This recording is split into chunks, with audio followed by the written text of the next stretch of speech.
सभी को नमस्कार। आज हम कक्षा 8 एनसीईआरटी हिंदी की पूरक पाठ्यपुस्तक भारत की खोज के अध्याय 5 नई समस्याएं, इस पाठ के कुछ छोटे छोटे जो अभ्यास प्रश्न मेरे द्वारा बनाए गए हैं उनको हम हल करेंगे। इन अभ्यास प्रश्नों का ये फ़ायदा होता है, पाठ में हालांकि ये दिए हुए नहीं है मगर इनको बना बना करके आप बड़े भी बना सकते हैं, छोटे भी बना सकते हैं। इनका ये फ़ायदा होता है कि आप इनसे आपका चैप्टर वापस पुनरावृत्ति हो जाती है, पाठ की पुनरावृत्ति हो जाती है। तो इन प्रश्नोत्तर से आप बड़े सवाल भी हल कर सकते हैं, छोटे सवाल भी हल कर सकते हैं। आपको पूरे पाठ का छोटे छोटे प्रश्नों के माध्यम से ज्ञान हो जाएगा। तो कोई बात आपसे पूछी जाएगी तो आप उसको विस्तार से भी अपने मन से लिख सकते हैं। इस चैप्टर को एक्सप्लेनेशन वीडियो भाग 1 और भाग 2, यहाँ आपको इस वीडियो के डिस्क्रिप्शन में दोनों भाग का लिंक मिल जाएगा, वहाँ से आप इस पूरे पाठ को समझ सकते हैं। ठीक है, और इस अभ्यास प्रश्नों के द्वारा पूरे पाठ की पुनरावृत्ति वापस कर सकते हैं। सर्वप्रथम मैं संग्राम सिंह आपका अपनी इस कक्षा में हार्दिक अभिनंदन करता हूं। तो आइए आगे बढ़ते हैं, प्रश्नोत्तर हल करते हैं।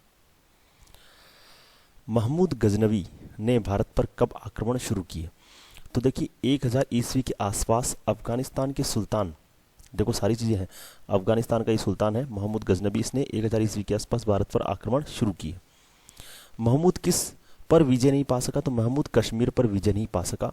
वह पहाड़ी देश कौन सा? कश्मीर, उसे रोकने और मार भगाने में सफल हो गया।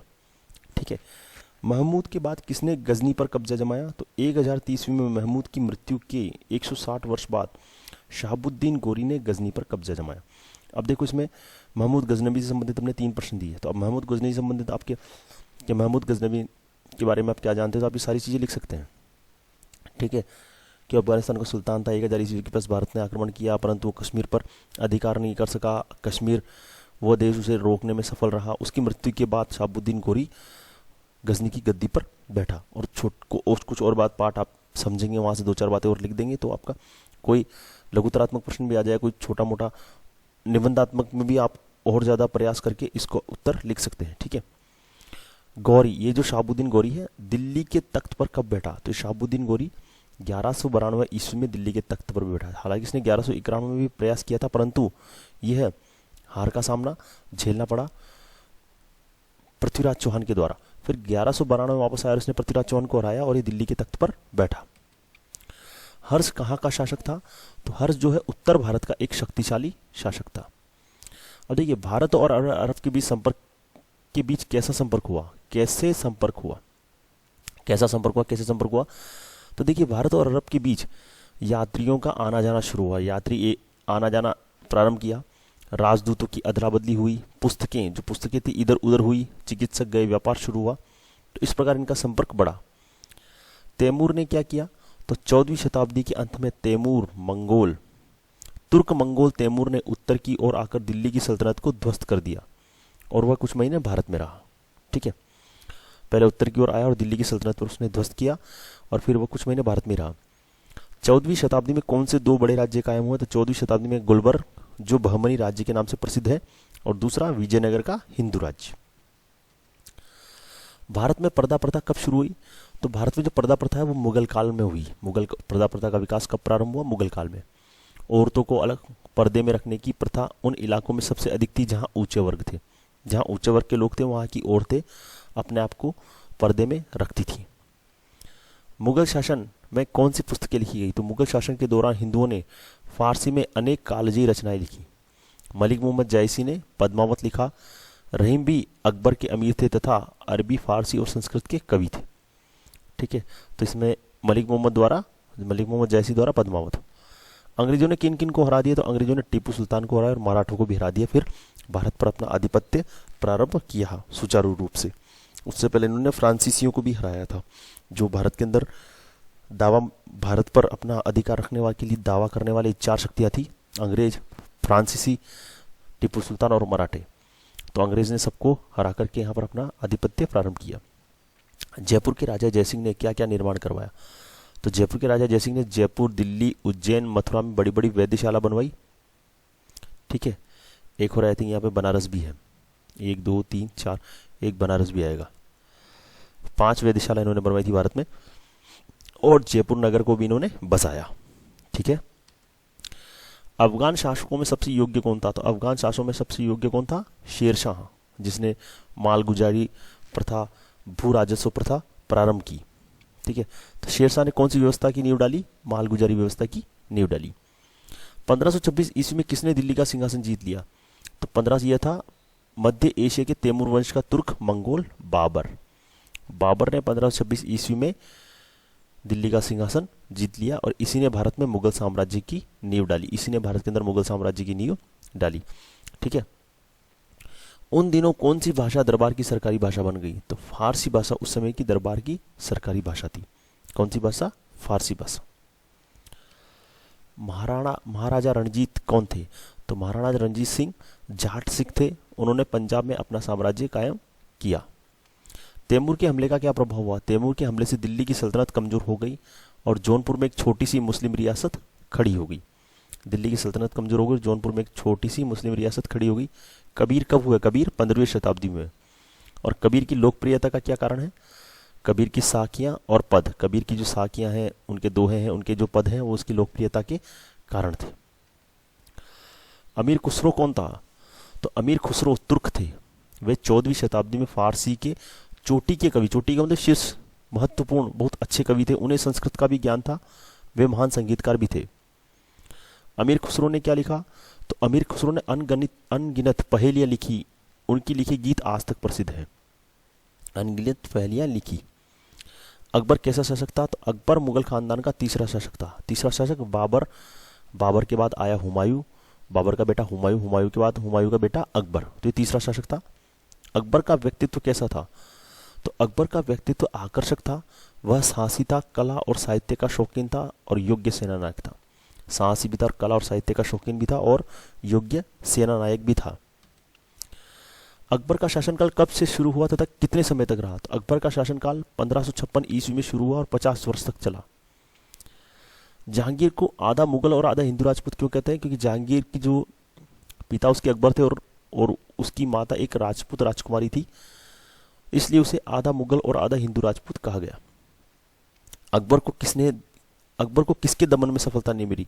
तो अकबर को जो मेवाड़ के सम्राट थे राणा प्रताप, उनको दबाने में सफलता नहीं मिली, उनको हराने में कभी सफलता नहीं मिली। अकबर के दरबार के 3 प्रतिभाशाली लोगों के नाम बीरबल, राजा मानसिंह और अब्दुल रहीम खान खाना। ये 3 प्रतिभाशाली अकबर के दरबार के व्यक्ति थे। अकबर ने मुगल सल्तनत की कैसी इमारत खड़ी की थी? तो अकबर ने मुगल सल्तनत की ऐसी इमारत खड़ी की थी जो दुर्बल उत्तराधिकारी थे, उसके बाद के जो उत्तराधिकारी थे, उसके जो बेटे पोते वगैरह जो थे, वो सब दुर्बल थे, परंतु फिर भी उसकी बनाई सल्तनत 100 वर्षों तक कायम रही। भारत में रहने वाले अधिकतर मुसलमान कैसे थे? धर्म परिवर्तन वाले। भारत में रहने वाले अधिकतर मुसलमानों में हिंदू धर्म से धर्म परिवर्तन किया था। मुसलमानों ने हिंदू धर्म से धर्म परिवर्तन किया था। मलिक मोहम्मद जयसी ने कौन सी पुस्तक लिखी? तो पहले भी बात कर चुके हैं, पद्मावत। मलिक मोहम्मद जयसी ने लिखी पद्मावत। अब्दुल रहीम खान खाना कौन थे? तो अब्दुल रहीम खान खाना अकबर के दरबार के अमीर और उनके संरक्षक थे। अकबर के दरबार में जो महत्वपूर्ण व्यक्तियों में एक अब्दुल रहीम खान खाना भी थे। वे अरबी, फारसी और संस्कृत तीनों भाषाओं के विद्वान थे। ठीक है। औरंगजेब कैसा शासक था? तो औरंगजेब समय के विपरीत चलने वाला शासक था। वह धर्मांध था और कठोर शासक था। धर्मांध, धर्म के प्रति, धर्म से संबंधित भेदभाव रखने वाला, धर्म के प्रति वो बहुत कट्टर था, कठोर शासक था। 1784 में वारेन हेस्टिंग्स ने क्या लिखा? तो उसने लिखा, हिंदुस्तान और दक्षिण के तमाम जिनकी गहरी छाप राष्ट्र के हर व्यक्ति के मन पर है। ठीक है, ये उन्होंने लिखा था। तो आपके एग्जाम ऐसे भी आ सकता है कि हिंदुस्तान और दक्षिण के तमाम जिनकी गहरी छाप राष्ट्र के हर व्यक्ति के मन पर है। यह वाक्य किसने लिखा? तो वारेन हेस्टिंग ने लिखा। ये किसने कहा था? वारेन हेस्टिंग ने कहा था। मुगल साम्राज्य में कौन कौन से विद्रोह होते रहे? 1669 में जाट किसानों का विद्रोह और सतनामियों का विद्रोह। ठीक है, और भी इसमें मुगल साम्राज्य पूरा दिया तो और भी विद्रोह, ये तो यहाँ संक्षेप में 2 अलग से विद्रोह दिए हुए हैं। ठीक है, बाकी जो नॉर्मल विद्रोह है वो आप पहले भी, अगर युद्धों की बात होती है तो खूब सारे युद्ध हैं, जैसे बाबर संग्राम सिंह, अकबर महाराणा प्रताप। और यहाँ पर विद्रोह की बात की तो 2 विद्रोह हैं जिनका आपको पता नहीं होगा। 1669 में जाट किसानों का विद्रोह और सतनामियों का विद्रोह। शिवाजी का जन्म कब हुआ? वे कैसे नेता थे? तो शिवाजी का जन्म 1627 ईस्वी में लोगों में से कब हुआ? 1627 ईस्वी में हुआ। और वो कैसे नेता थे? तो वह लोगों में से केवल मराठों के मन में राष्ट्र प्रेम की भावना, अच्छा यहाँ पर थोड़ा गलत प्रिंट हो गया है, इसको हटाते हैं। वे पहाड़ी इलाकों के सख्तजान लोगों के आदर्श छापामार नेता थे। जो पहाड़ी लोग थे, जो पहाड़ी लोग क्या सख्त होते हैं, कठोर होते हैं, उनकी दैनिक दिनचर्या उनको मजबूत बनाती है, तो उन लोगों के वो क्या थे? आदर्श छापामार नेता थे। ठीक है, और ये जैसे यहाँ पर मैंने काटा, यहाँ पर आप ये भी बोल सकते हैं कि मराठों के मन में उन्होंने राष्ट्र प्रेरणा की भावना भी जगाई थी। ठीक है, तो शिवाजी का जन्म कब हुआ? 1627 में। और कैसे नेता थे? पहाड़ी इलाकों के सख्तजान लोगों के आदर्श छापामार नेता थे। औरंगजेब की मृत्यु के बाद क्या हुआ? तो 1707 ईस्वी में औरंगजेब की मृत्यु के 100 वर्ष तक भारत पर अधिकार करने के लिए विविध रूपों में संघर्ष चलता रहा। औरंगजेब की मृत्यु के बाद क्या है? अनिश्चितता का काल आ गया और संघर्ष चलता रहा अधिकार के लिए, भारत पर अधिकार के लिए। अच्छा, भारत पर दावा करने वाले 4 दावेदार कौन थे? हम पहले भी बात कर चुके हैं। मराठे, दक्षिण में हैदर अली, उसका बेटा टीपू सुल्तान, फ्रांसीसी और अंग्रेज। इसमें अंग्रेजों ने तीनों को हरा दिया और अपना आधिपत्य कायम किया। सन 1739 ईस्वी में उत्तर पश्चिम में क्या बवंडर खड़ा हुआ? तो इस सन में ईरान का नादिर शाह दिल्ली पर टूट पड़ा। कब? 1739 में ईरान का जो नादिर शाह था वो दिल्ली में आ गया। नादिर शाह के हमले का क्या परिणाम हुआ? तो इसका यह परिणाम हुआ कि अफगानिस्तान भारत से अलग हो गया। नादिर शाह के आक्रमण का यह परिणाम हुआ कि हिंदुस्तान जो है उससे अफगानिस्तान अलग हो गया। लॉर्ड क्लाइव ने क्या किया? क्लाइव ने थोड़े से प्रयास से 1757 में प्लासी का युद्ध जीत लिया और भारत पे अपने अधिकार की नींव रखी। दक्षिण में अंग्रेजों और फ्रांसीसियों के बीच संघर्ष का क्या परिणाम हुआ? तो इस संघर्ष में अंग्रेजों को विजय मिली और भारत से फ्रांसीसियों का लगभग नामो निशान मिट गया। टीपू सुल्तान को अंग्रेजों ने कब पराजित किया? 1799 ईस्वी में अंग्रेजों ने मैसूर के टीपू सुल्तान को पराजित कर दिया। ये नई समस्या है जो भारत की खोज पाठ्य पुस्तक के 5 पाठ है, नई समस्या, उसके कुछ महत्वपूर्ण छोटे छोटे प्रश्न उत्तर यहाँ पर आपके लिए प्रस्तुत है। और इस पार्ट का जो एक्सप्लेनेशन वीडियो है उसका भाग 1 और भाग 2 का लिंक आपको इस वीडियो के डिस्क्रिप्शन में मिलेगा, वहाँ से आप पार्ट को समझ सकते हैं। आशा करता हूँ आपको मेरा ये वीडियो पसंद आया होगा। आज के लिए बस इतना ही। धन्यवाद। आपका दिन मंगलमय हो।